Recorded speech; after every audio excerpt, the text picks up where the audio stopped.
या देवी सर्वभूतेषु शक्तिरूपेण संस्थिता नमस्तस्यै नमस्तस्यै नमस्तस्यै नमो नमः। माई सचिया जोता वाली माता तेरी सदा ही जय। जय माता दी सभी भक्तजनों को। आज हम दुर्गा सप्तशती का तीसरा अध्याय सुनेंगे। इसमें हम सेनापतियों सहित महिषासुर का वध का सारांश सुनेंगे। तो शुरू करते हैं। बोलो जय माता दी। महर्षि मेधा ने कहा, महिषासुर की सेना नष्ट होती देखकर उस सेना का सेनापति चिक्षुर क्रोध में भर देवी के साथ युद्ध करने के लिए आगे बढ़ा।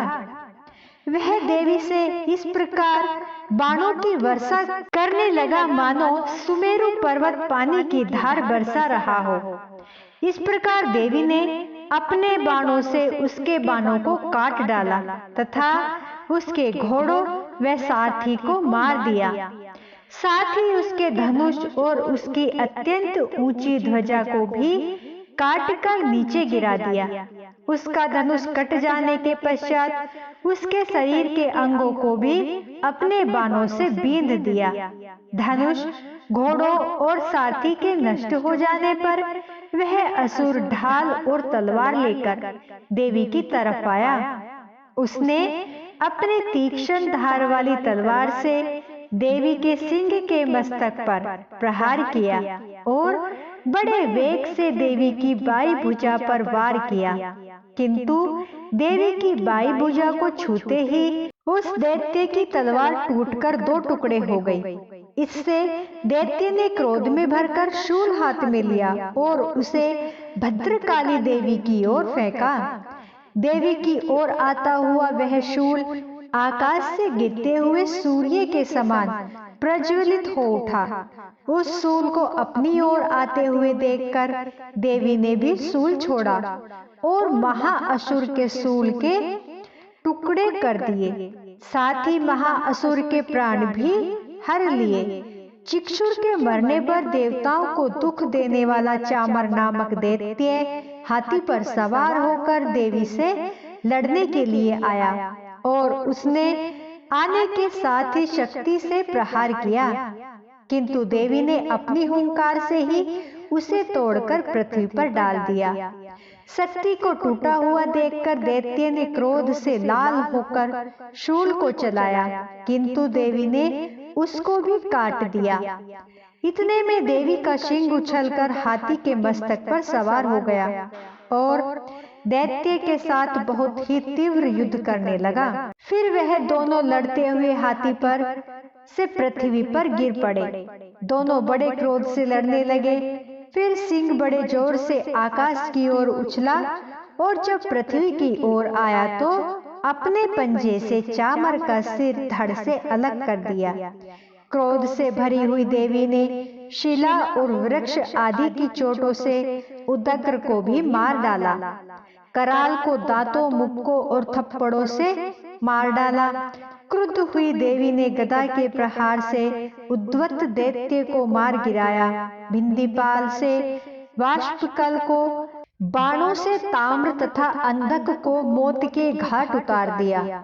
तीनों नेत्रों वाली परमेश्वरी ने त्रिशूल से उग्रास्य, उग्रवीर्य और महाहनु नामक राक्षसों को मार गिराया। उसने अपनी तलवार से विडाल नामक दैत्य का सिर काट डाला तथा अपने बाणों से दुर्धर और दुर्मुख राक्षसों को यमलोक पहुंचा दिया। इस प्रकार जब महिषासुर ने देखा कि देवी ने मेरी सेना को नष्ट कर दिया, तो वह भैंसे का रूप धारण कर देवी के गणों को दुख देने लगा।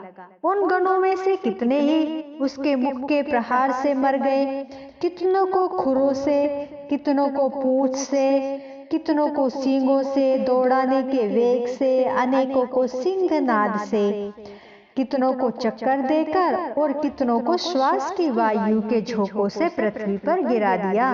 वह दैत्य इस प्रकार गणों की सेना को गिरा देवी के सिंह की ओर मारने के लिए दौड़ा। इस पर देवी को बड़ा गुस्सा आया। उधर दैत्य भी क्रोध में भरकर धरती को खुरों से खोदने लगा तथा शिंगों से पर्वतों को उखाड़ उखाड़ कर धरती पर फेंकने लगा और मुख से शब्द करने लगा। महिषासुर के वेग से चक्कर देने के कारण पृथ्वी शुद्ध होकर फटने लगी। उसकी पूंछ से टकराकर समुद्र चारों ओर फैलने लगा। हिलते हुए सिंगों के आघात से मेघ खंड खंड हो गए और श्वास के आकाश में उड़ते हुए पर्वत फटने लगे। इस तरह क्रोध में भरे हुए राक्षस को देख चंडिका को भी क्रोध आ गया और वह उसे मारने के लिए क्रोध में भर गई। देवी ने पास फेंक कर दैत्य को बांध लिया और उसने बंध जाने पर दैत्य का रूप त्याग दिया और सिंह का रूप बना लिया।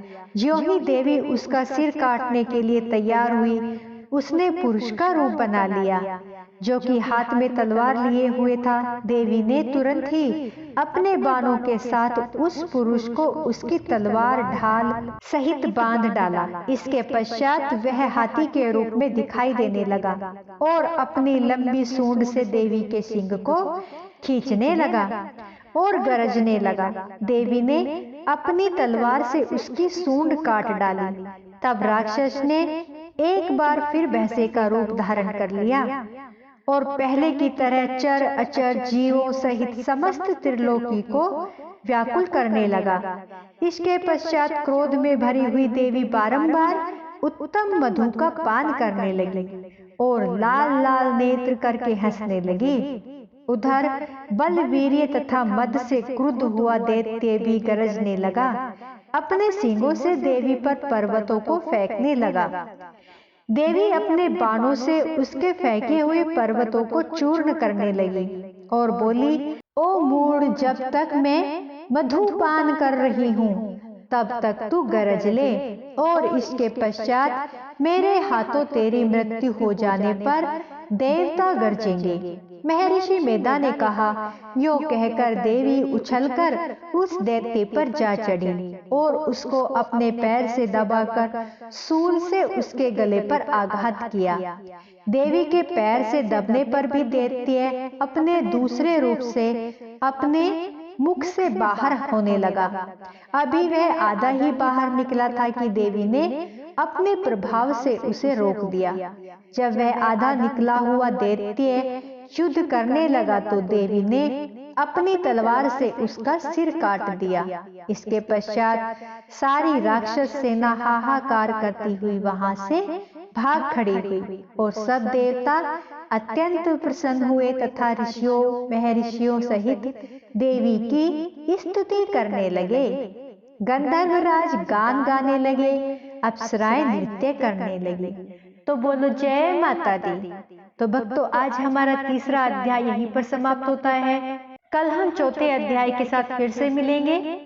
मेरी वीडियो आपको पसंद आई हो तो प्लीज दोस्तों लाइक सब्सक्राइब शेयर जरूर करें और कमेंट बॉक्स पर जय माता दी जरूर लिखें। तो बोलो जय माता दी, जय श्री कृष्णा।